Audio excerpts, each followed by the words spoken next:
menjelaskan tentang konsep-konsep utama terapi rasional emotif. Di sini yaitu pengertiannya, terapi rasional emotif adalah sistem psikoterapi yang mengajari individu bagaimana sistem keyakinannya menentukan yang dirasakan dan dilakukannya pada berbagai peristiwa dalam kehidupan.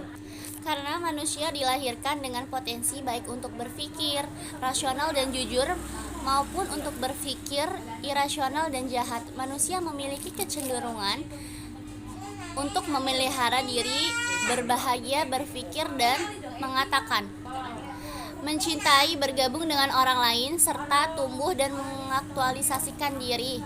Itu menurut Corey 2019.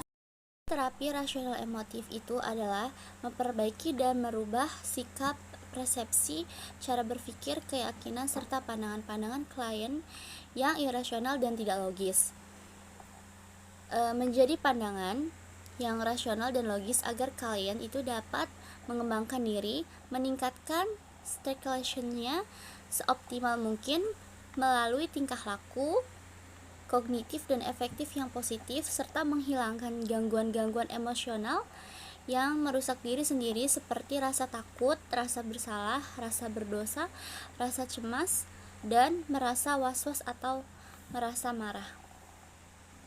Selanjutnya, proses terapeutik itu adalah yang diarahkan pada satu tujuan utama, yaitu minimalkan pandangan yang mengalahkan diri dari klien sehingga klien mampu memperoleh filsafat hidup yang lebih realistis. Fungsi dan peran terapis, operasionalitas, yaitu tugas konselor. Yang pertama itu, konselor diharapkan bersikap edukatif dan kepada klien. Yang kedua itu menggunakan pendekatan yang dapat memberi semangat dan memperbaiki cara berpikir klien. Yang ketiga itu mendorong klien menggunakan kemampuan rasional dan emosinya. Terima kasih. Materi selanjutnya ada teknik-teknik dan prosedur dalam terapi rasional emotif. Yang pertama itu ada asertif adaptif, yaitu teknik untuk melatih, mendorong, dan membiasakan klien untuk menyesuaikan dirinya dengan tingkah laku yang diinginkan. Kemudian yang kedua ada teknik sosiodrama, yaitu memberi peluang mengekspresikan berbagai perasaan yang menekan klien itu melalui suasana dan dari sebuah drama supaya secara bebas klien dapat mengungkapkan perasaannya sendiri melalui lisan maupun tulisan dan gerakan dramatis.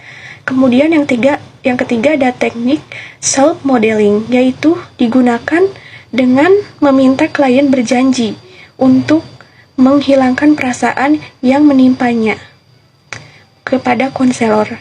Kemudian yang keempat ada imitasi atau peniruan, yaitu teknik yang dilakukan secara terus-menerus melalui suatu model tingkah laku tertentu dengan maksud menghadapi dan menghilangkan tingkah lakunya sendiri yang negatif.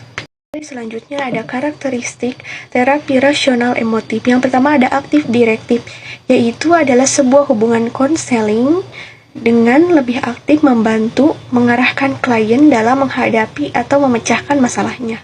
Kemudian yang kedua ada kognitif eksperensial, yaitu hubungan yang dibentuk berfokus pada aspek kognitif dari klien. Kemudian yang ketiga ada emotif eksperensial, yaitu hubungan yang dibentuk harus melihat aspek emotif klien dengan mempelajari sumber gangguan emosionalnya. Kemudian ada behavioristik, yaitu hubungan yang dibentuk untuk menyentuh dan mendorong terjadinya perubahan perilaku pada klien. Kemudian yang kelima ada kondisional, yaitu hubungan dalam RET atau rasional emotif yang dilakukan dengan membuat kondisi-kondisi tertentu terhadap klien melalui hubungan dan berbagai teknik konseling untuk mencapai tujuan terapi konseling. Kemudian saya di sini akan menambahkan mengenai gambaran yang harus dilakukan oleh seorang praktisi rasional emotif, yaitu yang pertama ada mengajak, kemudian mendorong klien untuk meninggalkan ide-ide rasional yang dapat mendasari gangguan emosional dan perilaku, kemudian menantang klien dengan berbagai ide yang valid dan rasional, kemudian menunjukkan secara logis dalam berpikirnya, kemudian meyakinkan rasional ini adalah salah, dan ada juga menjelaskan kepada klien bagaimana ide rasional ini dapat ditempatkan kembali kepada kehidupan dan mengajarkan klien bagaimana mengaplikasikan pendekatan-pendekatan rasional yang sebenarnya.